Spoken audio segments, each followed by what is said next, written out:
Hello అండి, నమస్తే. Welcome back our channel. ఈరోజు చక్కటి నాన్ వెజ్ రెసిపీ మేక తలకాయ కర్రీ చేసి చూపిస్తాను. రుచి అయితే చాలా బాగుంటుందండి. చిక్కటి గ్రేవీతో మంచి మసాలా ఫ్లేవర్తో కూర రుచి అయితే అద్భుతంగా ఉంటుంది. వీడియో చూసి మీరు కూడా తప్పకుండా ట్రై చేయండి. ఇప్పుడైతే వీడియో స్టార్ట్ చేద్దాం. నేను ఈ తలకాయ కూర వచ్చేసి 1 కిలో వరకు తీసుకున్నానండి. దీన్ని ఒక 2-3 సార్లు నీళ్ళను వేసి శుభ్రంగా క్లీన్ చేసుకోవాలి. అప్పుడే మనకి దీనికి ఉన్న నలుపుదనం అంతా కూడా పోయి నీచు వాసన అనేది రాకుండా చక్కగా ఉంటుంది. ఇప్పుడు ఈ క్లీన్ చేసుకున్న మటన్ని కుక్కర్లో వేసి కుక్ చేసుకోవాలి. ఫస్ట్ ఇలా ఒక పెద్ద కుక్కర్ తీసుకొని ఈ మటన్ అంతా కూడా ఇందులో వేసేసుకోవాలి. వేసిన తర్వాత 1 టేబుల్ స్పూన్ సాల్ట్, అలాగే ఒక 1/2 టేబుల్ స్పూన్ వరకు పసుపు వేసుకోండి. 1 టేబుల్ స్పూన్ వచ్చేసి అల్లం వెల్లుల్లి పేస్ట్, ఒక 2 టేబుల్ స్పూన్ల వరకు ఆయిల్ కూడా వేసుకోవాలి. ఇలా అన్నీ వేసిన తర్వాత ఈ తలకాయ కూర కుక్ అవ్వడానికి ఇక్కడ 1.5 గ్లాసు వరకు నీళ్ళని తీసుకుంటున్నాను నేను. నార్మల్గా కర్రీ ఉడకడానికి 1 గ్లాస్ సరిపోతుందండి, పెద్ద గ్లాసు. నేను ఇక్కడ ఎక్స్ట్రా వాటర్ యాడ్ చేస్తున్నాను. ఈ ఎక్స్ట్రా వాటర్ అనేది మనం కర్రీలోనే యూస్ చేస్తాం. అది ఎలాగో ఎండ్ వరకు చూసేయండి. ఇప్పుడు ఇందులోకి జాజికాయ పొడి వేసుకోవాలి. ఈ జాజికాయ వల్ల మనకి చక్కటి ఫ్లేవర్ వస్తుందండి కర్రీ వచ్చేసి. అలాగే కర్రీ కూడా నీచు వాసన రాకుండా ముక్క కూడా చక్కగా ఉడుకుతుంది. ఇలా మిక్సీ పట్టేసి పూర్తిగా కాకుండా కొద్దిగా వేసేసి మిగిలిన పక్కన పెట్టేసుకోండి. ఈ జాజికాయ పొడిని అసలు స్కిప్ చేయకండి, ఒకసారి వేసి ట్రై చేయండి. ఇప్పుడు దీన్ని క్లోజ్ చేసి స్టవ్ మీద పెట్టేసి ఒక 5 విజిల్లు వచ్చే వరకు ఉడికించుకోవాలి. 5 విజిల్లకి ఒక 70% వరకు కుక్ అవుతుందండి. ఇది పూర్తిగా కుక్ చేయకుండా ఒక 5 విజిల్ల వరకు ఉడికించేస్తే సరిపోతుంది. ఇది ఉడికేలోపు దీనికి కావాల్సిన మసాలాని ప్రిపేర్ చేసుకుందాం. స్టవ్ ఆన్ చేసి కళాయి పెట్టి ఇందులోకి ఒక చిన్న దాల్చిన చెక్క ముక్క, ఒక 4-5 లవంగాలు, ఒక 3 ఇలాచీలు, ఒక స్టార్ ఫ్లవర్ వేసి కొద్దిగా వేయించుకోవాలి. ఇవి కొద్దిగా వేగిన తర్వాత ఇందులోకి ఒక 2 టేబుల్ స్పూన్ల వరకు ధనియాలు వేసుకోండి. అలాగే ఒక 1/2 టేబుల్ స్పూన్ వరకు జీలకర్ర కూడా వేసి మీడియం ఫ్లేమ్లో చక్కగా ఫ్రై చేసుకోవాలి. ఇలా ఫ్రై అయిన తర్వాత ఒక ప్లేట్లో వేసి పూర్తిగా చల్లారనివ్వాలి. ఈ ధనియాలు చల్లారేలోపు ఈ మసాలాలోకి ఒక చిన్న ఎండు కొబ్బరి ముక్కని మంట మీద చిన్నగా కాల్చుకోవాలి. ఇలా 2 వైపులా చక్కగా కాల్చేసి కొద్దిగా చల్లారిన తర్వాత చిన్న పీసెస్గా కట్ చేసి పక్కన ఉంచేసుకోండి. ఇప్పుడు ఒక మిక్సీ జార్ తీసుకొని చల్లారిన మసాలా దినుసులన్నీ కూడా ఇందులో వేసేసి కట్ చేసి పెట్టుకున్న ఎండు కొబ్బరి ముక్కలు కూడా వేసి గ్రైండ్ చేసుకోవాలి. ఇలా గ్రైండ్ చేసిన తర్వాత ఇందులోకి ఒక 4-5 వెల్లుల్లి రెబ్బల్ని పొట్టు తీయకుండానే వేసి ఇలా మెత్తగా గ్రైండ్ చేసుకోవాలి. ఇప్పుడు ఈ మసాలా అంతా కూడా ఒక ప్లేట్లో పెట్టి పక్కన పెట్టేసుకోవాలి. 5 విజిల్స్ కంప్లీట్ అయ్యాయి. ఇప్పుడు కుక్కర్ ఓపెన్ చేసి చూద్దాం.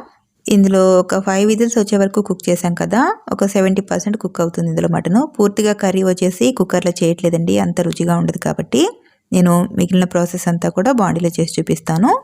ఇలా కుక్కర్లో కొద్దిగా ఉడకబెట్టడం వల్ల మనకి ప్రాసెస్ వచ్చేసి చాలా తొందరగా అయిపోతుందండి. రుచి కూడా చాలా బాగుంటుంది.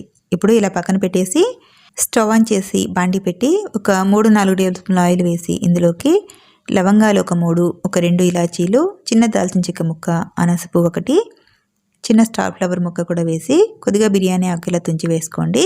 ఈ మసాలా ఫ్లేవరు ఆయిల్కి పట్టేలాగా కొద్దిగా ఫ్రై చేసుకొని ఒక 2 ఉల్లిపాయల్ని గ్రైండ్ చేసేసి పేస్ట్లా వేసేసుకోండి. ఈ ఉల్లిగడ్డ పేస్ట్ కూడా చక్కగా వేగి ఆయిల్ పైకి వచ్చేంత వరకు ఫ్రై చేసుకోవాలి. ఇలా ఫ్రై అయిన తర్వాత ఇందులోకి ఒక 2 టేబుల్ స్పూన్ల వరకు అల్లం వెల్లుల్లి పేస్ట్ వేసుకోవాలి.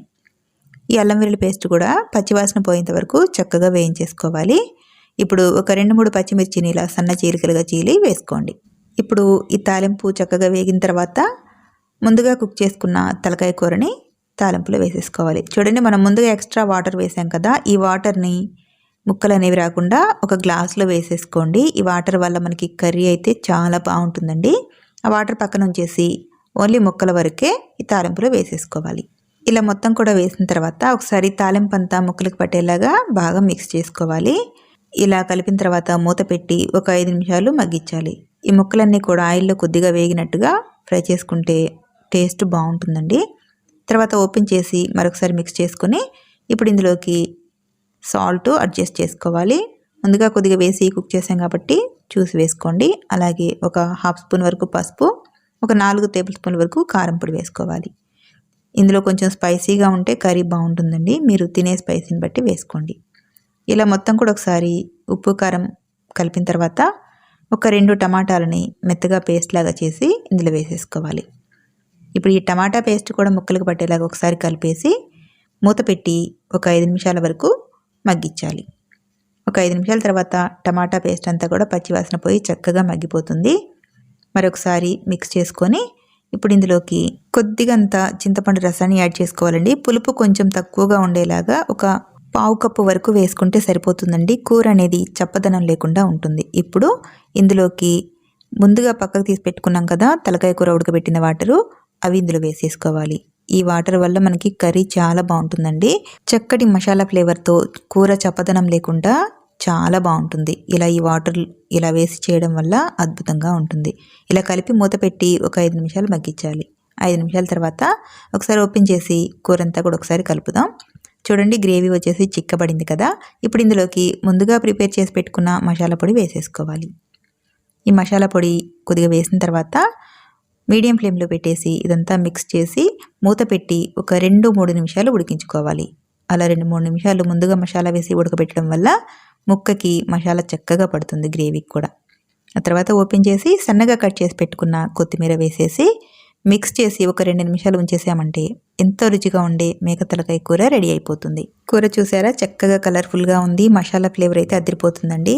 గ్రేవీ కూడా చాలా చిక్కగా వచ్చింది చూసారా. మనం ఇందులో నార్మల్ వాటర్ అనేది యూజ్ చేయలేదండి, ఆ వాటరే సరిపోయాయి. ఇలా ఒక బౌల్లోకి తీసుకొని కొత్తిమీరతో గార్నిష్ చేసుకున్నామంటే ఎంతో రుచిగా చక్కటి మసాలా ఫ్లేవర్తో మేక తలకాయ కూర రెడీ అయిపోతుంది. చూసారా చిక్కటి గ్రేవీతో ముక్క కూడా చక్కగా సాఫ్ట్గా ఉడికిపోయింది. మీరు కూడా ఈ ప్రాసెస్లో ఒకసారి తప్పకుండా ట్రై చేయండి. ఈ తలకాయ కూర రెసిపీని ట్రై చేసి ఎలా ఉందో కామెంట్ రూపంలో తెలియచేయండి. మరి ఈ వీడియో మీకు నచ్చితే ఒక లైక్ చేసి మరికొంతమందికి ఈ వీడియోని షేర్ చేయండి. అలాగే subscribe to my YouTube channel. Thank you.